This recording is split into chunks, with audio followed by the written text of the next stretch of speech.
మీరు చెప్పండి సోనియా గారు.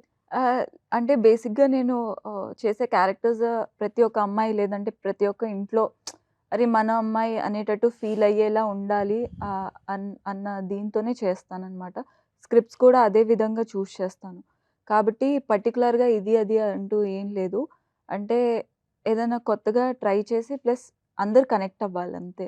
Main goal. వస్తే చేస్తారా? యాంటాగనిస్ట్ క్యారెక్టర్ చెయ్యాలి అంటే, ఇది నువ్వు చెయ్యాలి, నువ్వు చేయగలవు అంటే? లేదంటే ఎప్పుడు అనుకోలేదు అలాగా. ఓకే. అంటే అది కూడా డిపెండ్స్ ఆన్ ది స్క్రిప్టే ఇంకా. క్యారెక్టరైజేషన్ ఎలా తీసుకెళ్తారన్న దాని మీదే.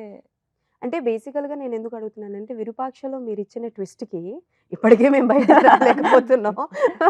సో, అందుకనే అడుగుతున్నాను. అంటే లైక్ ఈసారి నుంచి సోనియా గారు ఏదో ఇంపార్టెంట్ క్యారెక్టర్ ఉంటుంది ఈవిడది ఈ సినిమాలో. అందుకే ఈవిడ చేస్తున్నారు అన్న ఒక పాయింట్ ఆఫ్ వ్యూ మాకు క్రియేట్ అయిపోయింది. That's why I'm asking this kind of question. Exactly. అంటే ఏదైతే ఇప్పుడు మీరన్నారో అలా చాలామంది అదే అనుకుంటున్నారు. మేబీ తినొస్తే సంథింగ్ న్యూ ఉందేమో, లేదంటే ఏదో చేయబోతుంది అన్న థింగ్ ఉండాలి కాబట్టే I haven't signed up for anything ఇంకా.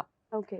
చేసినా స్లోగా చేసినా సరే అది ఆ ఖచ్చితంగా ఇంపాక్ట్ ఇంపాక్ట్ ఉండాలి. ఎట్ ద సేమ్ టైమ్ జనాలకి నచ్చాలి. హ్మ్. సో, హ్మ్. ఒకటి హ్మ్. చేశాను కదా అని ఇమ్మీడియేట్‌గా మళ్ళీ ఇంకో దాంట్లో పడిపోకుండా చాలా సెలెక్టివ్‌గా చేస్తున్నాననమాట. ఓకే. మీకు అంటే ఆ మూవీ అయిన తర్వాత కూడా చాలా ఆఫర్స్ వచ్చినా మీరు వచ్చాయి. చాలా బట్ సెలెక్టివ్‌గా. యాహ్!